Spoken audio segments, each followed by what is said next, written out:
Welcome, Lucy, to today's video. Today, Lucy's going to tell us about the scores she just got. We're going to find out a little bit about Lucy, what she did to get those scores, and hopefully this video will motivate other people who are watching to work really hard and get the scores that they want. So hello, Lucy. Welcome today. Hi, Phil. So Lucy, could you tell me a little bit about yourself, please? So originally I'm from Shanghai, China, and I remember I had studied IELTS for, let's say, probably more than 8 or 10 months. Since I need the scores to to move on to the next stage of my life, and I guess I started to work with Phil early last year, probably let's say March and April. And personally, I thought Phil is awesome, and like his teaching strategies, and I think he's pretty resourceful. That's why I think it helped me a lot. And what scores did you actually get in your exam this time? Okay, so actually this is my second attempt, and I got 8 for listening. For reading, I got 7.5. For both speaking and writing, I got 7. And overall, that gave you 7.5. Excellent. That's really, really impressive. So you were saying this wasn't the first time taking your exam. Yeah. And what was the difference this time around compared to the first time you took the test? I guess the difference is that before my first attempt, I practiced writing, but not that much. But this time, I remember practicing a lot. Basically, I submit like essays to Phill on a daily basis, or let's say probably 8 to 10 essays on a weekly basis.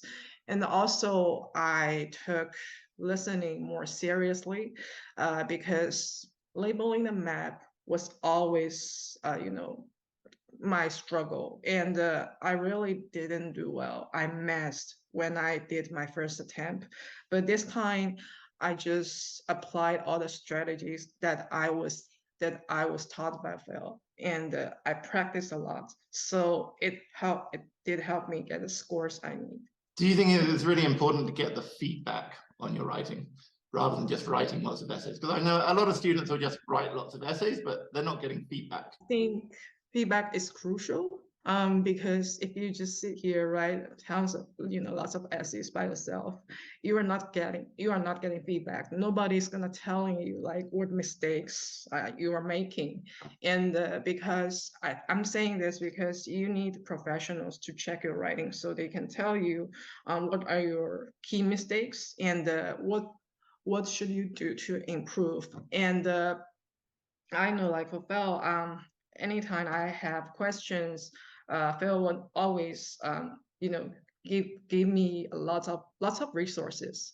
Like sometimes maybe that's a website, sometimes maybe there was an short article. So I was really it was really impressive, and I really appreciated that.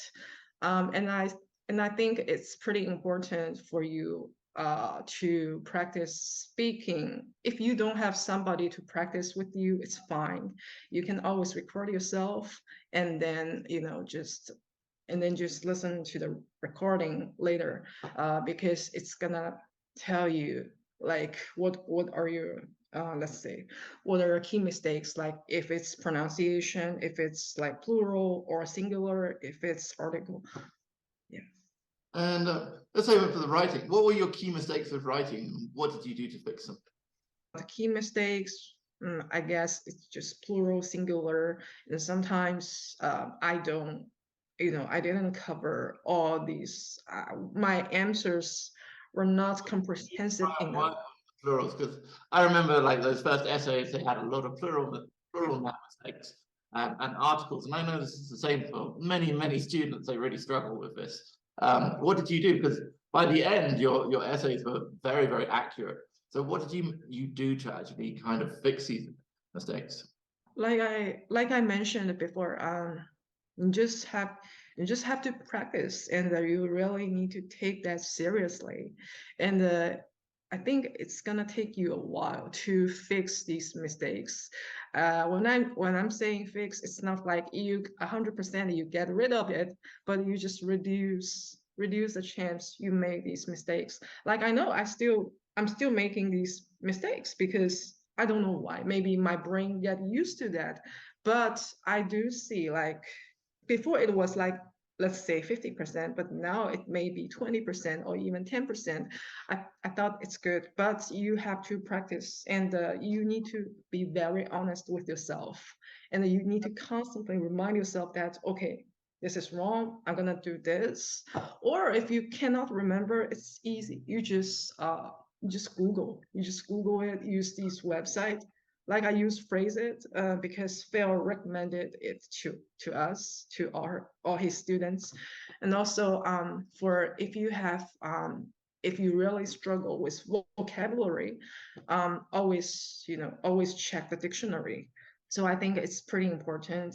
Are you saying that when looking at new vocabulary, or when you're using vocabulary, trying to use vocabulary that's you're 100% sure of? Yeah, that's correct, because I was one of them. I took risks, and it really troubled me because I saw my test response like drop from probably maybe 7 to band 5. It happened to me when I submit one of my essays to Phill. I'm trying to say it's good to, like, to learn new vocabulary, but you have to learn them like seriously. Like you have to check dictionary, and you have to check if they, when you paraphrase, you have to make sure the meaning never changes, because it's gonna cost you. You're not getting the scores you need.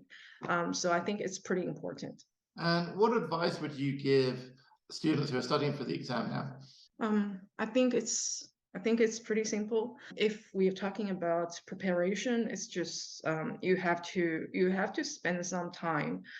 If it's not on daily basis, probably like how many hours you're gonna study, like every day or every 2 days, and you really need to focus, like no distractions, like no friends, no family, just by yourself, sitting at a room, like no distraction, nobody's talking to you, just study.